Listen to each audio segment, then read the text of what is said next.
Hello बच्चों, good morning everyone. बेटा जो हम प्रीवियस वीडियो हमने शूट की थी उसमें पता नहीं कैसे हमारी 70% वीडियो तो शूट हो गई, लेकिन वो कहीं पे जाके उसका माइक बंद हो गया। हम लोग कर रहे थे separation and the isolation of DNA fragment. Ma'am ने आपको इतना समझाया था, लेकिन बेटा यहाँ पर उसके स्टेनिंग में जाकर आपका वीडियो ऑफ हो गया। देखो मैं एक बार और बता देती हूँ। जब आपका डीएनए होता है, डीएनए को आप कट करते हो, रेस्ट्रिक्शंस एंड जो न्यूक्लियस एंजाइम्स हैं, हमने उसको फ्रेगमेंट में कट कर लिया। अब हमें फ्रेगमेंट को उसमें फ्रेगमेंट को सेपरेट करना है। जो हमें उसका फ्रेगमेंट चाहिए उसको हमें निकालना है, उसको सेपरेट करना है। तो हम सेपरेट कहाँ करेंगे? जेल एग्रोज, जेल इलेक्ट्रोफोरेसिस पे करेंगे। उसमें भरा होता है, जेल एग्रोज भरा होता है, ठीक है। ये रहा, ये नेगेटिवली चार्ज एंड है, ये पॉजिटिवली चार्ज एंड है। हमने यहाँ पे डीएनए को लोड कर दिया, डीएनए फ्रेगमेंट्स को लोड कर दिया। अब हम क्या करेंगे बेटा? डीएनए हमारे नेगेटिवली चार्ज होता है, ठीक है। तो डीएनए, जब डीएनए नेगेटिवली चार्ज है और ये एंड भी नेगेटिवली चार्ज है, तो वो सेपरेट होने के लिए पॉजिटिव चार्ज की तरफ मूव करना शुरू करेगा। जो स्मॉलेस्ट फ्रेगमेंट है वो जल्दी से मूव करेंगे, लार्ज फ्रेगमेंट धीरे धीरे मूव करेंगे। अब इन्होंने मूव तो कर लिया। अब बेटा हमें इनको देखना है कि मूव हो गया नहीं हो गया, सही से हो गया या नहीं हुआ। बेटा अब इशू क्या है? डीएनए हमें ऐसे नहीं दिखाई देगा। प्योर डीएनए को हम नेक्ड आई से नहीं देख सकते हैं, हमें नहीं दिखेगा वो। तो उसको देखने के लिए हम इस पे क्या डालते हैं? ईटीबीआर डालते हैं,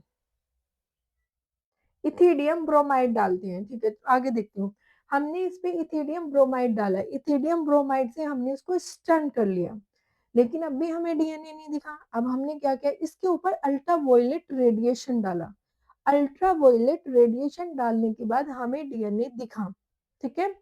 ब्राइट ऑरेंज कलर में दिखा। ये हमें जो डीएनए दिख रहा है ब्राइट ऑरेंज कलर में, ये हमें एटीबीआर डालने के बाद और अल्ट्रावायलेट रेडिएशन डालने के बाद दिख रहा है।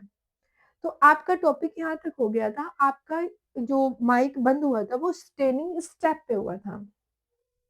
तो ये कह रहा है कि जो प्योर डीएनए है वो विजिबल नहीं है, आप उसको नहीं देख सकते विदाउट स्टेनिंग और विदाउट अल्ट्रावायलेट लाइट के बिना। तो आप उसको स्टेन करने के लिए क्या यूज करोगे? इथिडियम ब्रोमाइड यूज करोगे उसको स्टेन करने के लिए, जिसे कहते हैं ईटीबीआर, जो नीट 2020 का क्वेश्चन है। अब आपने उस पे ईटीबीआर डाला, इथिडियम ब्रोमाइड डाल दिया, स्टेन कर दिया, लेकिन अब भी हमें नहीं दिख रहा है। अब क्या करेंगे? अल्ट्रावायलेट रेडिएशन डालेंगे। अल्ट्रावायलेट रेडिएशन हमने उस पर डाला। अल्ट्रावायलेट रेडिएशन डालने के बाद हमने देखा कि जो हमारे डीएनए के फ्रेगमेंट्स हैं वो हमें ब्राइट ऑरेंज कलर में डीएनए के बैंड्स दिखाई दिए हैं। तो वो किस कलर के दिखाई देते हैं? स्टेन करने के बाद वो ब्राइट ऑरेंज कलर के दिखाई देते हैं। ये नीट 2021 एंड 23 का क्वेश्चन है। फिर हमने डीएनए को एक्सट्रैक्ट कर लिया, जेल से हमने उसको निकाल लिया डीएनए के बैंड्स को। तो बेटा ये है, ठीक है। आई होप देखो जो आपको ये दिख रहे हैं ना, ये स्टेन करने के बाद और अल्ट्रावायलेट रेडिएशन डालने के बाद दिख रहे हैं। अगर आप इनको स्टेन नहीं करोगे, अल्ट्रावायलेट रेडिएशन नहीं डालोगे, तो आपको ये बिल्कुल ऐसे जो ये स्लाइड है ना, ब्राउन ब्राउन से ऐसे दिखाई देगी। आपको पता भी नहीं चलेगा डीएनए फ्रेगमेंट्स हैं या नहीं है। आई होप सो बच्चों आपको समझ आया होगा। Have a good day to all of you.